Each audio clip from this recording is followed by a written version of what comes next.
Gandang umaga sa inyo mga kabugnoy. Welcome nga pala sa aking channel.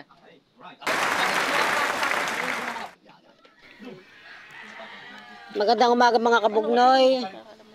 Isang araw na naman po sa aking trabaho. Nagpakatay po ng manok ang aking ninong para po kami may pang-ulam. Gawa ng pag nakatambay po, lalo po kami nagugutom. Nahihiya naman po sa amin ng aming ninong pag hindi kami pinakain. Baka sabihin ni mamayat po kami. Ayaw na ayaw ng aming ninong kami namamayat. Gawa ng magagalit ito pagka namayat kami. Bukas ay magpapainom pa yata ito. Baka naman. Arkilado pa po yan. Kita naman po. Ari naman po aming ninong. Ari po yung lagi nagpapainom sa amin. Talaga pong dito po sagana po pag nandito ang ninong. Kaya pati kung umalis, balik ako magpapainom nga daw. Hindi ko na po alam kung kailan.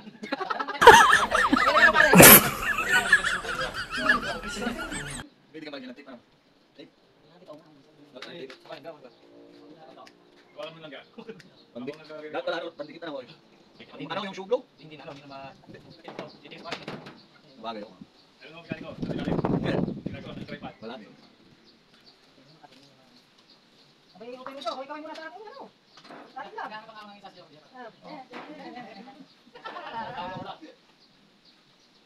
Yan naman po. Wala po talaga sa probinsya. Ani. Wala ka lagi. Wala ka lang.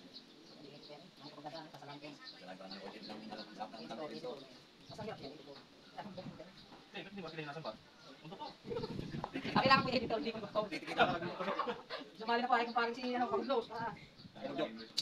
Abot nyo. Taras po ng chicken namin talagang. Wala kami. Wala pa bilma. Wala ko chicken namin ha. Guys,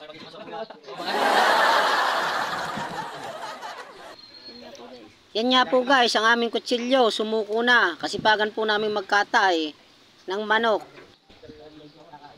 Dito naman, sila'y naggagayat lang. Hanggang nagkukwentuhan, nagsasayahan. Hanggang naggagayat. Ang manok sa paring Julius, hirap na hirap siya. Gawa ang pangit ng kutsilyo niya. Nagamit. Ang isa pa yosi-yosi lang.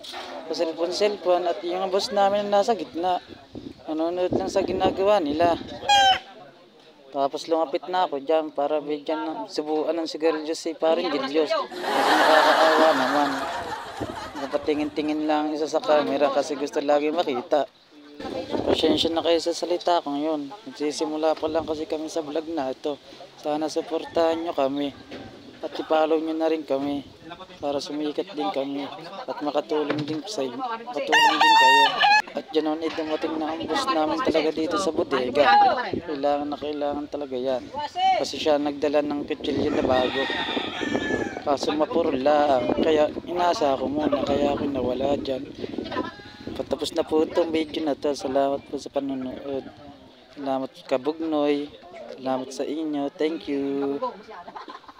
I love you. Thank you. Ito nga si Mark Noy. Welcome na sa aking channel.